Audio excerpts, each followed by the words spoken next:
নমস্কার। প্রতিদিনের মতো আমরা চলে এসেছি আরও একটি নতুন আলোচনা নিয়ে। তো আজকের আলোচনাটা একটু অন্যরকম, মহিলা উদ্যোক্তা নিয়ে। তো আমরা মহিলারা কেউই ঘরে বসে থাকি না। তো আজকের দিনে বলবো, আগেকার দিনে হয়তো একরকম ছিল যে মহিলারা ঘরে বসে থাকতেন, ঘরের কাজ করতেন।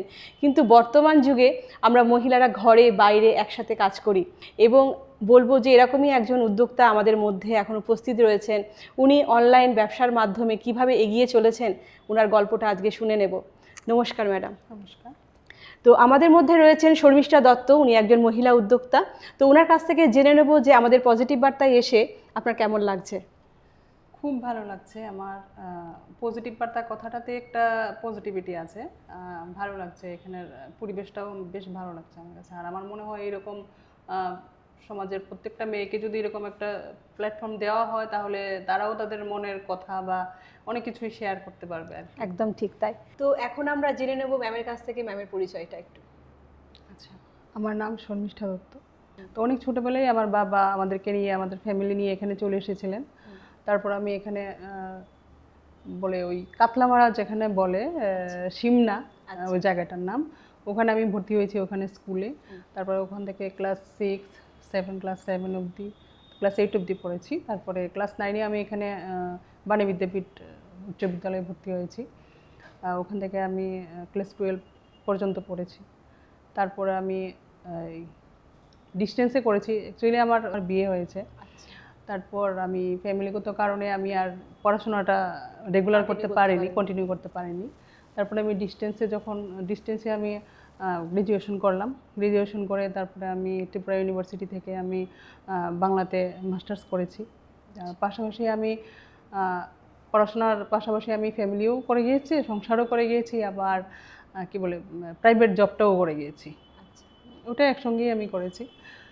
তারপরে এখন আমি এই পেশায় আছি, যে এখন হ্যান্ড পেইন্টেডের কাজ করি। এটা নিয়ে আমি এখন কাজ করছি। তো আপনি এই মুহূর্তে আপনার যে কাজ এখন করেন, তো আপনার এই কাজ এবং ব্যক্তিগত জীবন কিভাবে মেনটেন করেন?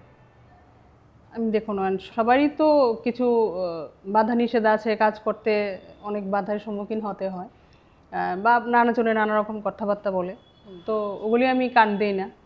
যারা নেগেটিভ কথাবার্তা বলে আমি তাদের থেকে একটু দূরেই থাকি। আর যারা আমার কাজটাকে অ্যাপ্রিসিয়েট করে বা আমাকে ভালোবাসে, আমার কাজটাকে ভালোবাসে, পছন্দ করে, আমি তাদের নিয়েই থাকি। তাদের সঙ্গে আমি মানে কথাবার্তা বলি বা তাদের নিয়ে আমি থাকি। ওই দিকটাতে আমি আর যাই না। তো এই কাজ করতে গিয়ে কখনো বাধার সম্মুখীন হয়েছেন কি? হ্যাঁ, অনেক হয়েছি। বা এরকম সমাজে এরকম মানে বাজে মেন্টালিটির বা এরকম কথাবার্তা, নেগেটিভ কথাবার্তা বলা লোক অনেকেই থাকে। বেশিরভাগই ওই রকমই কথাবার্তা বলে। আর একটা মেয়ে যখন ভালো কাজ করতে যায় বা উপরের দিকে উঠতে চায়, তখন অনেকেই বাধা দিতে চায় ওটাতে। তারপরেও আমি বলবো যে ওইগুলিতে কান না দিয়ে, প্রত্যেক মেয়েদেরই এরকম হয়। ছেলেদের ক্ষেত্রে ওইটা কম থাকে, মেয়েদের ক্ষেত্রে বেশি থাকে এই জিনিসটা। তো এমন তো কিছু বাধা নিষেধ ছিলই, তো আমি ওইগুলি মানে ওভারকাম করে আমি আমার রাস্তা দিয়ে আমি এগিয়ে যাই আর কি। আমার কাজ নিয়ে আমি থাকি, ওগুলি এতে আমি এরকম কান টান দিই না। আচ্ছা, ধন্যবাদ ম্যাডাম আপনাকে। তো এরকম বলবো যে আমাদের সমাজটা আমাদের এমনই, কোনো ভালো কাজ করতে গেলে বাধার সম্মুখীন আমাদের সকলকেই হতে হয়। হ্যাঁ, এটা নিয়ম। তো এই বাধাকে অতিক্রম করেই আমরা আমাদের লক্ষ্য যেটা, সেই লক্ষ্যে আমরা পৌঁছাবো এবং আমাদের যে পজিটিভ ভাব থাকবে আমাদের মধ্যে, সেই ভাবটা নিয়ে আমরা এগিয়ে গিয়ে আমরা আমাদের লক্ষ্যে পৌঁছাতে পারবো। তো আপনার ইচ্ছা শক্তি যদি প্রবল থাকে, একদমই সব বাধা নিশ্চয়ই কাটিয়ে ওঠা যাবে। তো আপনাকেও আমরা আমাদের পজিটিভ বার্তার তরফ থেকে শুভেচ্ছা জানাবো যে আপনি আপনার যে জীবনে বাধা অতিক্রম করে আপনি আপনার লক্ষ্যে পৌঁছে যান। ধন্যবাদ ম্যাডাম। আপনাকেও ধন্যবাদ। ধন্যবাদ ম্যাডাম। তো এরপরে জেনে নেবো আপনার কাছ থেকে যে এই যে উদ্যোক্তা হয়েছেন আপনি, তো এই উদ্যোক্তার গল্পটা যদি একটু আমাদের সবার সাথে শেয়ার করেন, কিভাবে হয়ে উঠলেন? প্রথমে বলতে গেলে আমি আগে প্রাইভেট ফার্মে জব করতাম ওখানে। তো যখন আমার অ্যাকচুয়ালি বয়স যখন 16, তখন আমার বিয়ে হয়। তারপর আমি পড়াশোনাটা বন্ধ করিনি, পড়াশোনা চালিয়ে গিয়েছি। ফ্যামিলিও মেনটেন করতাম, তারপর পড়াশোনাও করে যেতাম। তারপরে এরকম করতে করতে আমি বেঙ্গলিতে মাস্টার্স করেছি। তারপর ওইটার পাশাপাশি আমি যখন প্রাইভেট ফার্মে যখন জব করতাম, তখন আমি করোনার টাইমে কি হয়, ওই জবটা চলে যায় আমার। সবারই অনেক প্রাইভেট ফার্মগুলি বন্ধ হয়ে যায়, তখন আমার জবটাও চলে যায়। তখন আমার আমার ছেলে মেয়ে মানে তাদের পড়াশোনার জন্য আমি ওই বাইরের জবটা করতাম। তখন যখন জবটা চলে গেলো তখন মানে ভীষণ প্রবলেম হয়েছিল ওই মুভমেন্টে। তারপর মানে অনেক কিছু চিন্তা করছিলাম যে কি করে আমার এই ফিনান্সিয়াল প্রবলেমটা আমার ওভারকাম করতে পারি। তখন চিন্তা করলাম যে ঠিক আছে, আমার ছোটোবেলা থেকেই ইচ্ছা ছিল যে আমি কখনো শিখিনি যে আর্টের যে কাজটা ওইটা আমি কখনো শিখিনি। ভালো লাগতো ওইটা, আমার খুব ভালো লাগতো।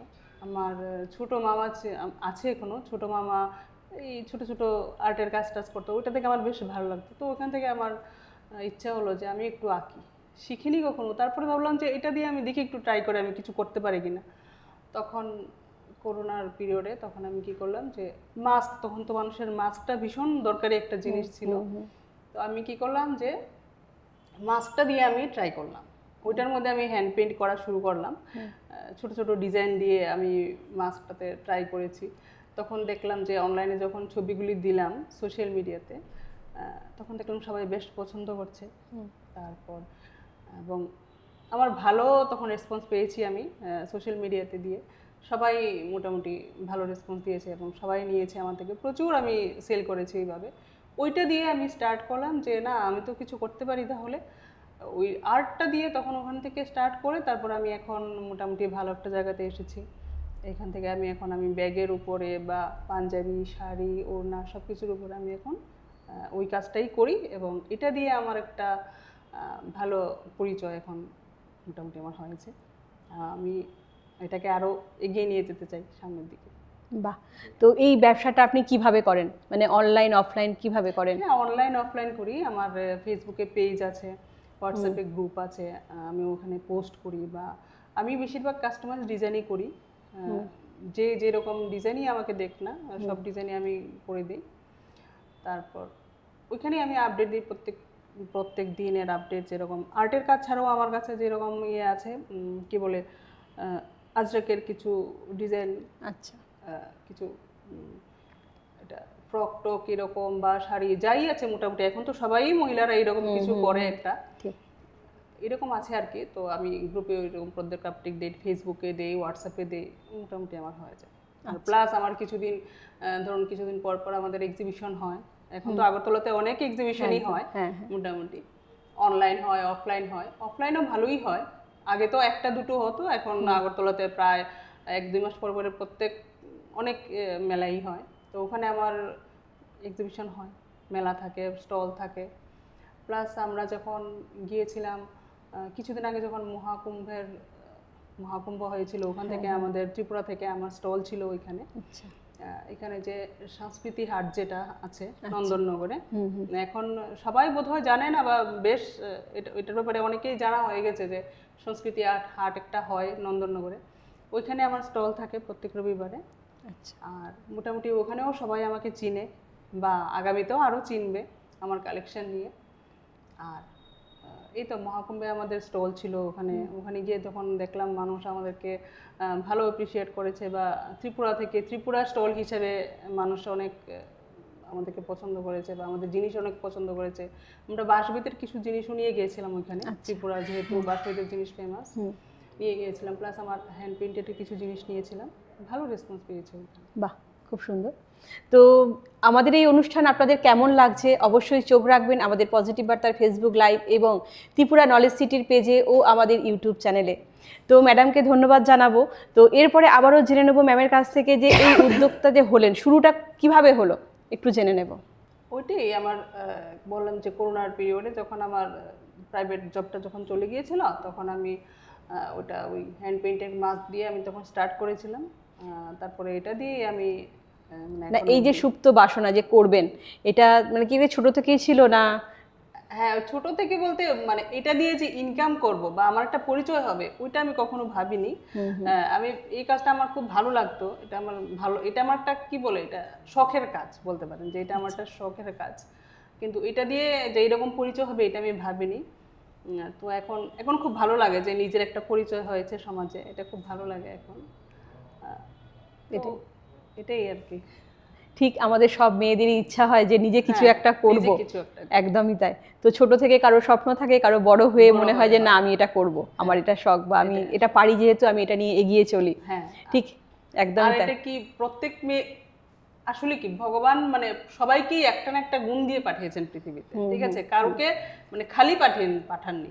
আপনার হয়তো বা কারোর রান্নাটা ভালো, কারোর গানটা ভালো, কারোর নাচটা ভালো, এরকম সবার ভিতরে, সব মানুষের ভিতরে একটা না একটা গুণ থাকে, ঠিক, ওটা চিনে নিতে হবে, এতটুকু একদম তাই কথাটা। এবং চিনে নিয়ে তাকে এগোতে হবে, ভালোবাসতে হবে।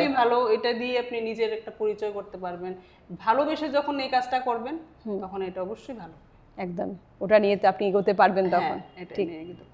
তো ঠিক এইরকমই বলবো যে আমাদের শান্তিনিকেতন মেডিকেল কলেজে আমাদের যিনি কর্ণধার আছেন ডক্টর মলয় পীর স্যার, তো উনি আমাদের মহিলা উদ্যোক্তাদের জন্য মানে কিভাবে বলবো, আমরা গর্বিত যে উনি আমাদের মহিলা উদ্যোক্তাদের জন্য যে কাজ করেছেন, আমাদেরকে বিভিন্নভাবে ট্রেনিং দিয়েছেন কিভাবে আমরা আমাদের যে কাজ নিয়ে এগিয়ে যেতে পারবো, এবং আমাদের শুধু তাই নয়, অনলাইনেও কিভাবে আমরা ডিজিটালি সেই ব্যবসাটাকে চালিয়ে যেতে পারবো সেটাও আমাদের ট্রেনিং দেওয়া হয়। তো ধন্যবাদ জানাবো স্যারকে, অসংখ্য অসংখ্য, আমাদের শ্রদ্ধেয় স্যারকে। তো ধন্যবাদ। তো এরপরে আবারও জেনে নেব আপনার কাছ থেকে যে একজন নারী হিসাবে, উদ্যোক্তা হিসাবে কিভাবে আমরা এগিয়ে যাব বা উচিত আমাদের কিভাবে এগিয়ে যাওয়া, যদি একটু আমাদেরকে বলতেন। দেখুন, এখন কথা হচ্ছে যে একটা মেয়েকে তো সবাই ওইরকমভাবে সাপোর্ট করে না, কিন্তু তাও আপনার চেষ্টা করতে হবে যে কোথায় থেকে কি করা যায়। আর সোশ্যাল মিডিয়া, আমি মনে করি যে সোশ্যাল মিডিয়াতে খারাপ দিকও আছে, ভালো দিকও আছে, আপনার ভালো দিকটা কাজে লাগাতে হবে। এখন এই সোশ্যাল মিডিয়া ছাড়া এখনের দিনে তো মানুষ সবাই দেখবে না আপনার কাজ বা আপনার যাই ইয়ে থাকে, সব কিছুই সোশ্যাল মিডিয়াতে আপনি পোস্ট করতে পারেন ভালোভাবে। আপনার কাজ যদি, চিন্তাধারা যদি ভালো হয় বা ইচ্ছা যদি ভালো থাকে, অবশ্যই সবাই রেসপন্স করবে, অবশ্যই সবাই সাহায্য করবে।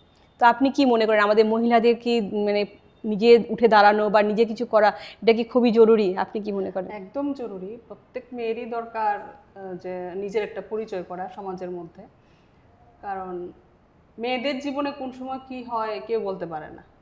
হ্যাঁ, হঠাৎ করে অনেক কিছু হতে পারে। তো তারপরেও বলবো যে অন্যের পরিচয় থেকে বেঁচে থাকার চেয়ে নিজের একটা পরিচয় করা সবচেয়ে ভালো, যে আমার নিজের পরিচয়, আমাকে মানুষ চিনুক। আর বাধা নিষেধ তো কিছু থাকবে, এটা তো থাকেই, সবার ক্ষেত্রেই হয়। ওইটাকে পেরিয়ে আপনার পজিটিভ দিকটা চিন্তা করে তারপর আপনাকে এগিয়ে যেতে হবে, এবং চিন্তাধারা ভালো থাকলে অবশ্যই আপনি কিছুটা করতে পারবেন। ঠিক, একদমই তাই। তো মহিলারা দাঁড়ালে কি হয়, মানে নিজে তো ঠিক আছে, নিজে প্রতিষ্ঠিত হতে পারে, সঙ্গে পরিবারের পাশেও তারা দাঁড়াতে পারে। হ্যাঁ, একদম পরিবারের পাশে দাঁড়াতে পারে। আর একটা মেয়ে যদি প্রতিষ্ঠিত হতে পারে, ও আর 5টা মেয়েকে টেনে ঠিক একদম তাই, ঠিক উপরে তুলবে। একদমই তাই। তো আমি মনে করি আগে মহিলাদের প্রতিষ্ঠিত হওয়াটা খুব জরুরি সমাজে। ঠিক, একদমই তাই, ঠিক কথা বলেছেন। তো ধন্যবাদ ম্যাডামকে আবারও। তো এরপরে জেনে নেব যে ভবিষ্যতে আপনার ব্যবসার জন্য আপনি কি পরিকল্পনা করছেন? পরিকল্পনা, আমার তো ইচ্ছা আছে, বলতে গেলে স্বপ্ন, আমার একটা স্বপ্ন ছিল ছোটবেলা থেকেই, আর্টটা খুব ভালো লাগতো আমার, সে কারণে আমি চিন্তা করতাম, স্বপ্ন দেখতাম যে আমার একটা আর্টের একটা এক্সিবিশন হবে, একটা আর্ট গ্যালারি হবে আমার। তো বিভিন্ন কারণে, ফ্যামিলিগত সাংসারিক চাপটা বা ফিনান্সিয়াল প্রবলেম যাই হোক, এসবের কারণে ওইটা হয়নি এখনো। তো দেখি আগামীতে কি করা যায়। ইচ্ছা আছে মনের ভিতরে যে আমার একটা এরকম এক্সিবিশন করার। আমি তো শিখিনি কখনো, তারপরেও চেষ্টা করতে পারি, চেষ্টা করব, দেখি স্বপ্নটা পূরণ করতে পারি কিনা। ঠিক। তো এরপরে জিজ্ঞেস করে নেবো আপনাকে যে এই যে আপনি উদ্যোক্তা হয়েছেন, কতটুকু সাপোর্ট পেয়েছেন পরিবারের কাছ থেকে? হ্যাঁ, আমার ফ্যামিলি, আমার ছেলে মেয়ের কাছ থেকে আমি সাপোর্ট পেয়েছি, আর প্লাস আমার বাবার বাড়ির দিক থেকেও আমার সাপোর্ট পেয়েছি, আমি ভালো সাপোর্ট পেয়েছি। আমার পড়াশোনার ক্ষেত্রেও আমি আমার বাবার বাড়ির দিক থেকে সাপোর্ট পেয়েছি, তাদের সাপোর্ট পেয়েছি, এবং আমার এই কাজের পেছনেও তারা সাপোর্ট করেছে, ভালো সাপোর্ট করেছে বলবো আমি। আর সমাজের কিছু, দেখুন আপনি যাদের সঙ্গে চলবেন সবাই তো সাপোর্ট করবে না, তো কিছু যারা আমাকে এপ্রিসিয়েট করে বা আমার কাজকে এপ্রিসিয়েট করে, তারা নিশ্চয়ই সাপোর্ট করবে, কিছু সাপোর্ট করেছে আমাকে, এরকম মানুষ আছে আমার। ঠিক, একদমই তাই। তো এইভাবেই এগিয়ে যান আপনি, সাপোর্ট যারা করছে তাদের মানে ভালোবাসা নিয়ে এগিয়ে যান, এবং আমাদেরও অনেক শুভেচ্ছা যে আপনার কাজের ওপরে যে আপনি এগিয়ে যান, আর আপনার স্বপ্ন যেটি আছে সেটি পূর্ণ হোক। ধন্যবাদ। তো এরপরে ম্যাম আপনার কাছ থেকে জেনে নেবো যে আপনার জীবনের এই যে কর্মজীবনে কোনো নিশ্চয়ই স্মরণীয় ঘটনা থাকবে, একটি শুনে নেব। স্মরণীয় ঘটনা বলতে ওইরকম ভালো তো স্মরণীয় ঘটনা আমাদের জীবনে খারাপও হয় ভালোও হয়, খারাপ ঠিক না? তো আমরা সেই ঘটনাকে নিয়ে আমরা এগিয়ে চলি, তো এটা আমাদের জীবনে অনেক সময় দাগ কেটে যায়, ভালো হোক সেটা খারাপ হোক। ভালো একটা একটা মেয়ে যখন সমাজে কি বলে সিঙ্গেল থাকে বা সেপারেট থাকে, নানা জনে নানা মতন কথাবার্তা বলে, তো তারপরেও ওইটাকে মানে কি বলে ওইটাকে মাইন্ডে না নিয়ে ডিপলি না নিয়ে ওভারকাম করে আপনি এগিয়ে যাবেন, এটাই হচ্ছে এখনের কি বলে পজিটিভ, যেরকম আপনাকে পজিটিভ বার্তা এটার নাম দিয়েছেন, ওইরকম পজিটিভ বার্তা, এটা পজিটিভ ভাবনাকে নিয়ে এগিয়ে যাওয়া, এভাবেই এগিয়ে যেতে হবে। আর আজকে আমরা দেখে নেব ম্যাডামের হাতের কাজ, যেমন এখানে দেখতে পাচ্ছি আমি কানের হার, গলার সেট প্লাস জামা প্লাস ব্যাগের উপরও সুন্দর কাজ করেছেন। তো ম্যাডাম যদি একটু সব দর্শকদের উদ্দেশ্যে দেখিয়ে দেন আপনি কিভাবে কাজ করেছেন। এরকম ছোট ছোট, যদিও আমি এগুলি শিখিনি, তারপরেও চেষ্টা করে এরকম ছোট ছোট কিছু সেট তৈরি করি আমি, ক্লে জুয়েলারি যেগুলিকে বলে, ছোট ছোট করে এইরকম দেখতে পাবেন। একটি দর্শকদের উদ্দেশ্যে সুন্দর করে দেখালেন, বাহ খুব সুন্দর। ম্যাডামের হাতের কাজ খুব সুন্দর, ম্যাডাম নিজে হাতে করে এগুলো করেছেন।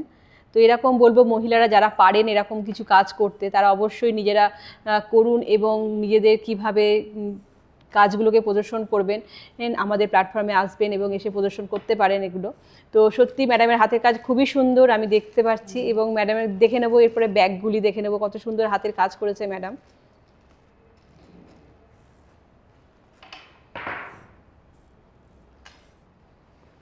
এই যে এরকম মধুবনী খুব সুন্দর, আপনার হাতের কাজও খুব সুন্দর, ধন্যবাদ।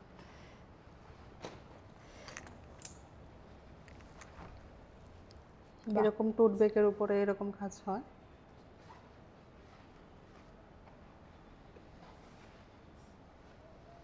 বাহ খুব সুন্দর। এরপরে একটা জামার মধ্যে কাজ দেখে নেব আমরা, এরকম ব্লাউজের মধ্যে হয়। আচ্ছা, হ্যান্ড পেইন্টেড ব্লাউজে। বাহ খুব সুন্দর।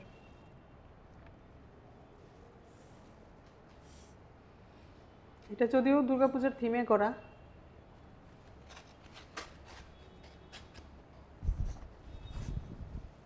বাহ খুব সুন্দর হয়েছে, দুর্গাপূজার থিমে খুব সুন্দর। তো এরমভাবেই ম্যাম আপনাকে বলবো যে যারা এরকম কাজ করতে আগ্রহী মহিলা উদ্যোগ, তাদের জন্য আপনি কি অ্যাডভাইস দেবেন? এখন আমি বলবো যে প্রত্যেক মেয়েটারই তো মেয়েগুলির মানে নিজস্ব একটা পরিচয় থাকার দরকার। আর প্রথমত হচ্ছে এখন ইউটিউবে অনেক কিছুই শেখার আছে, এখন মোটামুটি ভালো একটা আইডিয়া পাওয়া যায় ইউটিউবের নানা রকম ভিডিও থেকে, সব কিছুর টিউটোরিয়াল ভিডিও পাওয়া যায় এখন ইউটিউবে। আর ওইখান থেকে আপনি মানে 100% না শিখতে পারলেও আপনি 40% 50% এবার ওইখান থেকে শেখা যায় যে কীরকম করে আইডিয়া পাওয়া যায়, বা অনেক রকম ক্রাফটেড অনেক কিছুই আছে যেগুলি শিখে হাতের কাজ মোটামুটি হাতের সব কিছুই করা যায়। তো আমি বলবো যে এখন মেয়েদেরকে ওই রকম ভালো কিছু শেখার মানে যদি ইচ্ছা থাকে যে ওই রকম আমরা ইউটিউব দেখতে পারি, বা নানা রকম চ্যানেলগুলি আছে যেরকম আপনাদের চ্যানেল, ওখান থেকেও কিছু শেখা যায়। এরকম ভালো সোর্স যদি থাকে ওখান থেকে মেয়েরা আমরা ভালো জিনিসটা আমরা ভালো জায়গা থেকে নিতে পারি। ঠিক, তো এরকম দেখে বা হাতের কাজ দেখে একদিন দুই দিন চেষ্টা করতে পারি, তারপরে করতে পারি। ওইরকম ভাবে সবারই মোটামুটি কিছু না কিছু একটা সবাই করতে পারে। ঠিক, হ্যাঁ সব মেয়েরাই করতে পারে এখন একদম। তাই আমাদের অনলাইনের মাধ্যমেও আমরা এগুলো শিখতে পারি, কারো বাড়ি গিয়ে বা কারো মাধ্যম দিয়ে আমরা না শিখলেও অনলাইনে, এখন তো অনলাইনে ক্লাসও হয়, অনলাইনে ক্লাসও করা যায়, পেইড ক্লাসেস হয়, ওইখান থেকেও আপনি শিখে নিতে পারেন, অনেক কিছুই আছে। একদমই তাই। তো এরকমই আমরা মেসেজ দেবো, আমাদের একটি বিশেষ বিজ্ঞপ্তি দেব আমাদের শান্তিনিকেতন মেডিকেল কলেজে সকাল 10টা থেকে বিকেল 5টা অবধি এখন আমাদের পরিষেবা দেওয়া হয়। তো সেই পরিষেবা আপনারা নেবেন মাত্র 10 টাকার বিনিময়ে, এবং চিকিৎসক দ্বারা সেই চিকিৎসা পরিষেবা পাওয়া যায়, এবং পরীক্ষা নিরীক্ষা এবং ওষুধে থাকছে বিশেষ ছাড়। তো অবশ্যই বলবো আপনারা একবার আসবেন এবং ভিজিট করে যাবেন। ধন্যবাদ। তো এরকমভাবে ম্যাম আবারও জিজ্ঞেস করে নেবো আপনার কাছে যে এই কাজ করতে করতে সবথেকে গর্বের মুহূর্ত আপনার কাছে কি ছিল? দেখুন, যখন আমার কাজ নিয়ে কেউ প্রশংসা করে বা রিভিউ যখন দেয় তখন খুব ভালো লাগে যে আমার হাতের কাজে এতটা প্রশংসা হলো এবং মানুষ যখন সবাই অ্যাপ্রিসিয়েট করে তখন নিশ্চয়ই এটা ভালো লাগে। তারপর যখন আমরা কিছুদিন আগে যখন আমরা মহাকুম্ভে গিয়েছিলাম, ওইখানেও সবাই আমাদের কাজকে পছন্দ করেছে, আমার কাজকে। প্লাস আমাদের স্টেটের নামটা যে ওরা শুনেছে আমাকে দিয়ে, ওইটা আমার খুব ভালো লেগেছে, ওইটা আমার খুব একটা গর্বের সময় তখন ছিল। আর মেয়েদের জীবনে প্রত্যেকের গর্বের বিষয় একটা হচ্ছে ছেলে মেয়েকে নিয়ে একটা গর্ববোধ করার জায়গা থাকে। আরটা হচ্ছে নিজের পরিচয় দিয়ে, ঠিক, যখন নিজের পরিচয়ে কিছু পাওয়া যায় তখন। তো ওটাই আমার প্লাস অনেকে যখন আমার কাজ নেয়, আমার থেকে কাজ করিয়ে নেয়, তখন তার খুব ভালো লাগে। যখন তারা রিভিউ পোস্ট দেয় ফেসবুকে যে আপনার কাজটা খুব সুন্দর হয়েছে বা আমাদের খুব ভালো লেগেছে। কিছুদিন আগে আমার এক দিদি আমেরিকা থেকে এসেছিলেন এখানে ঘোরার জন্য, তো তখন যখন জিনিসগুলি নিয়েছেন আমার থেকে, ওখানে গিয়ে পরে তারপরে আমাকে ফটো পাঠিয়েছেন, বলেছেন তোমার কাজ খুব সুন্দর, সবাই খুব পছন্দ করেছে। তো ওগুলিও ছোট ছোট জিনিস মনে খুব আনন্দ দেয়, একদম নিজের পরিচয় যখন অনেক কিছুই হয়, তো সেই রকম আর কি। বাহ, খুব সুন্দর, ধন্যবাদ ম্যাডামকে। তো ধন্যবাদ জানাবো আবারও ম্যামকে, কারণ আমাদের এই পজিটিভ বার্তার অনুষ্ঠানে ওনার মতো মানুষ এখানে এসেছেন এবং ওনার যে হাতের কাজ উনি প্রদর্শন করেছেন আমাদের সামনে, দর্শকদের সামনে। তো এরকমই আমাদের উদ্দেশ্য হচ্ছে, পজিটিভ বার্তার মূল লক্ষ্যই হচ্ছে আমাদের এখানে যে বিশেষ মানুষরা আছেন তাদেরকে নিয়ে এসে এবং তাদের মাধ্যমে সমাজে পজিটিভ ভাইব ছড়িয়ে দেওয়া এবং ইতিবাচক ভাবনার মধ্যে দিয়ে যাতে আগামী প্রজন্মই শুধু নয় এবং আমাদের সমাজে যত মানে আমরা আছি সবাইকার মধ্যে যেন পজিটিভ ভাইব যেন ছড়াতে পারি আমরা এবং একটা সুন্দর পৃথিবী যেন গড়ে তুলতে পারি, এটাই হচ্ছে আমাদের উদ্দেশ্য। তো ধন্যবাদ জানাবো আবারও ম্যামকে আমাদের পজিটিভ বার্তার আসার জন্য এবং আপনার মূল্যবান সময় এখানে দেওয়ার জন্য। আপনাদেরকেও অনেক ধন্যবাদ এরকম প্ল্যাটফর্ম দেওয়ার জন্য আমাদেরকে। আমি মনে করি প্রত্যেকটা মেয়ে যদি এরকম প্ল্যাটফর্ম পায়, তাদের কথা শেয়ার করতে পারবে, মনের কথা অনেক কিছুই থাকে। তো এটা খুব একটা ভালো উদ্যোগ নিয়েছেন আপনারা, একদমই ঠিক, ভালো লেগেছে আমার। ধন্যবাদ ম্যাডাম আপনাকে। তো আমাদের আগামী প্রোগ্রাম দেখতে চোখ রাখুন আমাদের পজিটিভ বার্তার ফেসবুক লাইভ এবং আমাদের ইউটিউব চ্যানেল ও আমাদের TSMC ফেসবুক লাইভে। তো আজকের মতো অনুষ্ঠান এখানেই, নমস্কার।